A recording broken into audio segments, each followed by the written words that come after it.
Okay, so this is how I'm doing my stencils. I do this quite often with anything that we need just a stencil on.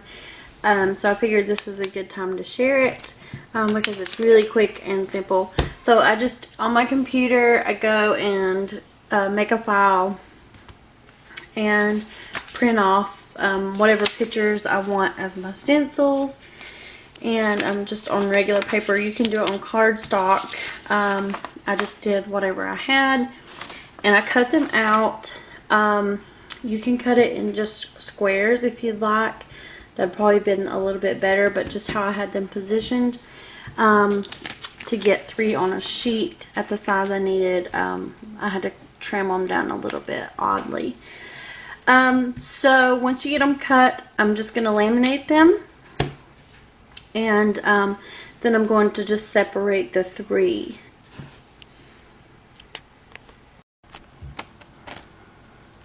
Okay, so once you get your design laminated, you're going to cut out your designs from your page into a square if possible.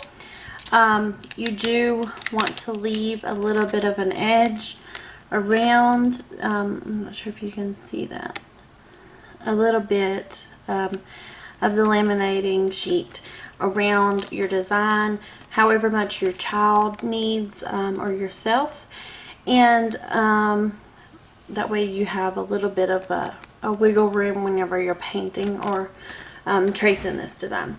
So the next thing you do is just take an X-Acto knife and you're just going to cut around the edge of your design. There is an eye on this one and I'm not cutting that out. I will leave it as a reference, or you can use these as wall hangings. So I've cut this one out, and I'm just going to pull it out just like this. Let me see if I can point my camera up. There we go. And you can use the negative for a poster or wall art, and as a reference to show that you need to leave an eye. And so this is your stencil. And if needed, this is one sheet. I don't use very thick laminate, but you can do this, like once this sheet's laminated, you can put another sheet and laminate it and get it thicker. But this is really thin, but it's really durable. So I've never had any issues with it. I bought the stencil paper before, and it's a little bit thicker than this, but it's harder to cut the design out. So I'm not a big fan of it. So this is an easy way to make some stencils. Now let's go make our cave art. Okay, so here is all of our stencils that we got made. We're going to head outside right now and do some cave art painting.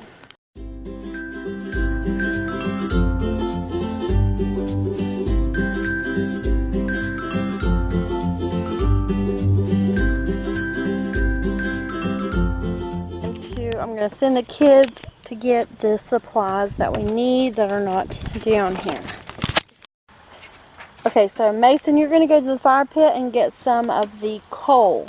That's like the, yes, so we're going to use that as our charcoal. Yeah, the black stuff. Yeah, I'll write with it on rocks. Okay, so get some of it. Riley, you're going to get some red dirt.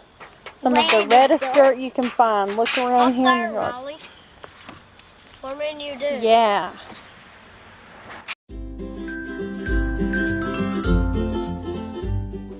Okay, so we've got our charcoal from our fire pit and some red dirt, a rock to smash the, to ground the charcoal up.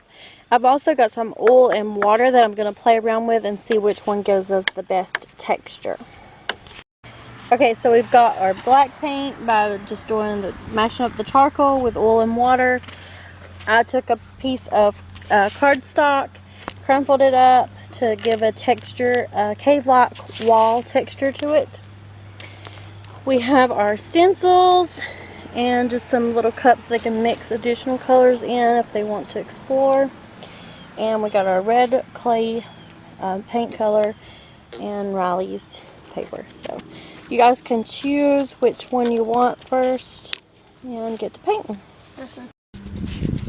Still the same. Good job. Yay.